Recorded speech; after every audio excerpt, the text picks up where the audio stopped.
அனைவருக்கும் வணக்கம். இன்னைக்கு ஹிந்தி நியூஸ் பேப்பர்ல என்ன இம்பார்ட்டன்ட் நியூஸஸ் இருக்கு அப்படிங்கிறத பார்ப்போம். ஸோ ஃபர்ஸ்ட் பார்த்தோம்னா 92% of workers cleaning urban sewers septic tanks belong to SC ST OBC groups அப்படின்னு சொல்லி கொடுத்துருக்காங்க. ஓகேவா? ஸோ இந்த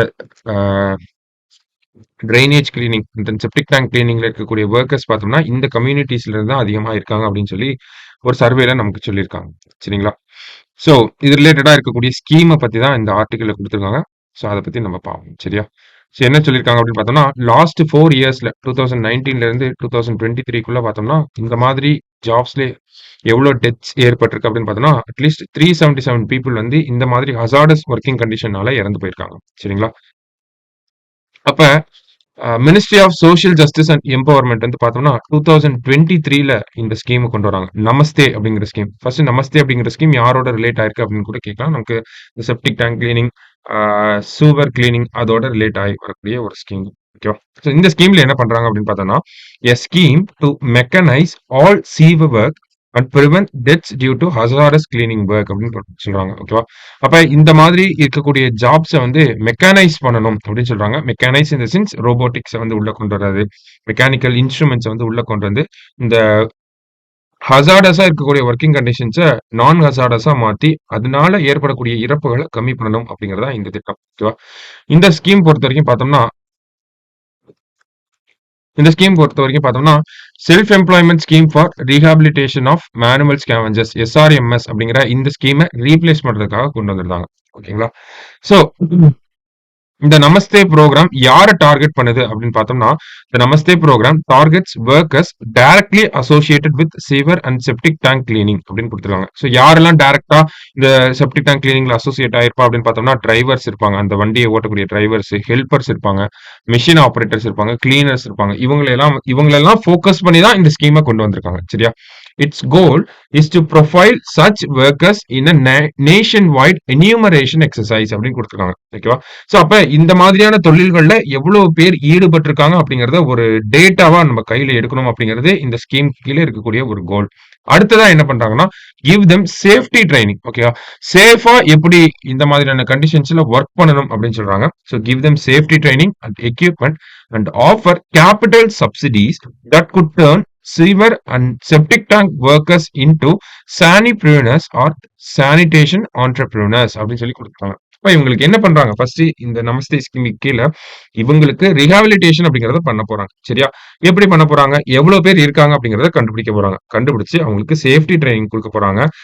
சேஃபா அவங்களோட இந்த ஒர்க் அப்படிங்கறத சேஃபா மாத்துறதுக்காக என்ன மாதிரியான எக்யூப்மெண்ட்ஸ் தேவையோ அதெல்லாம் கொடுக்க போறாங்க. அதனாலதான் இந்த இடத்துல மெக்கானைஸ் அப்படிங்கிற வார்த்தையை பார்த்துடலாம். ஓகேங்களா?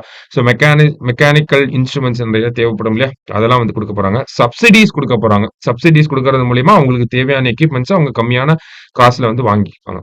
அடுத்ததா பார்த்தோம்னா இந்த மாதிரி கேபிட்டல் சப்சிடிஸ் எல்லாம் கொடுக்கறதன் மூலியமா அவங்கள சானிடேஷன் ஆண்டர்பிரினர்ஸ் அப்படிங்கிற ஒரு பர்சனா மாத்தணும் அப்படிங்கிறது அரசாங்கத்தினுடைய ஒரு எண்ணமாக இருக்கு. நமஸ்தே திட்டத்துக்கு கீழே அரசாங்கம் இதுதான் பண்றாங்க. ஓகேவா? ஏன்னா மேனுவல் ஸ்கேவெஞ்சிங், இந்த சூவர்ஸ் அண்ட் செப்டிக் டேங்க் கிளீனிங் இதனால நிறைய இறப்புகள் ஏற்படுது. இந்த மாதிரியான வேலைகள்ல ரொபாட்டிக்ஸை வந்து கொண்டு வரணுங்கிறது நிறைய ப்ராஜெக்ட்ஸ் வந்து நிறைய வருஷங்களாவே போயிட்டு தான் இருக்கு. அதற்காக திட்டங்களும் வந்து நமக்கு இருந்துட்டே தான் இருக்கு. அதுல ஒரு முக்கியமான திட்டம் தான் இந்த நமஸ்தே அப்படிங்கிற ப்ரோக்ராம். அதுல இருக்கக்கூடிய வேலையாட்களை வந்து அதுல இறங்கி வேலை செய்யறதுக்கு பதிலா அவங்களுக்கு கேபிட்டல் சப்சிடிஸ் கொடுக்கறது மூலியமா, ஒரு லோன் கொடுக்கறது மூலியமா அவங்க அதுல யூஸ் பண்ணக்கூடிய இன்ஸ்ட்ருமெண்ட்ஸ் அந்த ரொபாட்டிக்ஸ் அதெல்லாம் வாங்கி அதன் மூலியமா இவங்க வந்து அந்த பிசினஸ் நடத்தணும் அப்படிங்கறதா அரசாங்கம் இந்த ஒரு ஸ்கீம் கொண்டு வந்திருக்காங்க. சரியா? நமஸ்தே ஸ்கீம் இதெல்லாம் நமக்கு மெயின்ஸ் பாயிண்ட் ஆஃப் வியூல யூஸ் ஆகும். சரியா? அடுத்ததா பார்த்தோம்னா இன்னொரு ஸ்கீம் இதே மாதிரி பார்த்தோம்னா சமீபத்துல ஒரு ஸ்கீம் வந்திருக்கு. என்ன அப்படின்னு பார்த்தோம்னா கிரியேட் இன் இந்தியா அப்படின்னு சொல்லி கொடுத்துருக்காங்க. நமக்கு மேக் இன் இந்தியா தெரியும் 2014ல வந்திருக்கும். சரியா? அதே மாதிரி கிரியேட் இன் இந்தியா அப்படிங்கிறதும் சமீபத்துல இந்தியாவில பரவலா பேசப்படக்கூடிய ஒரு விஷயம். மேக் இன் இந்தியானா இந்தியாவிலே மேனுஃபேக்சரிங் பண்ணணும் அப்படிங்கிறது. கிரியேட் இன் இந்தியானா இந்தியாவிலே கண்டென்ட்டை உருவாக்கணும் அப்படிங்கிறது. கண்டென்ட்னா என்ன? நம்ம சோசியல் மீடியால போடக்கூடிய கண்டென்ட்ஸ், என்டர்டைன்மெண்ட்காக போடக்கூடிய அந்த கண்டென்ட்ஸ் எல்லாம் இருக்கு இல்லையா? நம்ம நிறைய ரீல்ஸ் பார்ப்போம், ஷார்ட்ஸ் பார்ப்போம். அதுல வரக்கூடிய வித்தியாசமான கண்டென்ட்ஸ் இருக்கு. வித்தியாசமான யூடியூப் சேனல்ஸ் இருக்கு. காமெடிஸை ப்ரொமோட் பண்றாங்க, வித்தியாசமான கண்டென்ட்ஸை ப்ரொமோட் பண்றாங்க இல்லையா? சோ அவங்களுக்காக ஒரு திட்டம் தான் இந்த கிரியேட் இன் இந்தியா அப்படிங்கிற ஒரு திட்டம். ஸோ யாருக்காகலாம் இருக்கு அப்படின்னு பார்த்தோம்னா, gaming, animation, reel and film making இவங்கள ஃபோக்கஸ் பண்ணி கொண்டு வந்த ஒரு விஷயம் தான் கிரியேட் இன் இந்தியா அப்படிங்கிறது. ஓகேவா? ரீசென்ட்டா கூட பார்த்தோம்னா, நம்மளோட ministry of information and broadcasting ஓகேங்களா?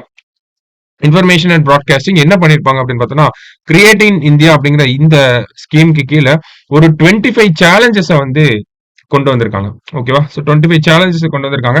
அது இப்ப டிஃபரெண்டா இருக்கும். அனிமேஷன், ரீல் மேக்கிங் அந்த மாரி இருக்கும். நெறைய சேலஞ்சஸ் வந்து குடுத்துருப்பாங்க. அதுல இருக்கக்கூடிய கன்டென்ட்ஸ வந்து ஒரு சேலஞ்சா எடுத்துக்கிட்டு, இந்த கன்டென்ட் அந்த பர்ட்டிகுலர் கன்டென்ட் மேக்கர்ஸ்லாம் அத பண்ணணும் அப்படிங்கிறது தான் அந்த ஒரு விஷயம். சரிங்களா? ஸோ எதுக்காக அப்படின்னு பார்த்தோம்னா, to promote more talent and creativity. அதுக்காக தான் அந்த 25 சேலஞ்சஸ் அப்படிங்கிறத கொண்டு வந்திருக்காங்க. ஓகேவா?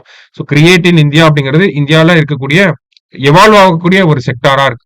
ஓகேங்களா? இந்த reel making, film making, gaming, animation ரீசெண்டா கூட நம்ம எலெக்ஷனுக்கு முன்னாடி பார்த்தோம்னா, பிரைம் மினிஸ்டர் நெறைய கேமர்ஸ போய் மீட் பண்ணியிருப்பாரு. அவங்க செக்டார்ல என்ன மாதிரியான நடவடிக்கைகளை எடுக்கணும் அப்படிங்கிறதெல்லாம் கேட்டு அறிஞ்சிருப்பாரு. சரிங்களா?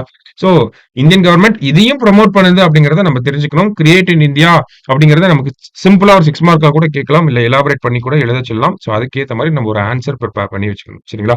ஸோ கிரியேட் இன் இந்தியா கீழ என்ன பண்றாங்க?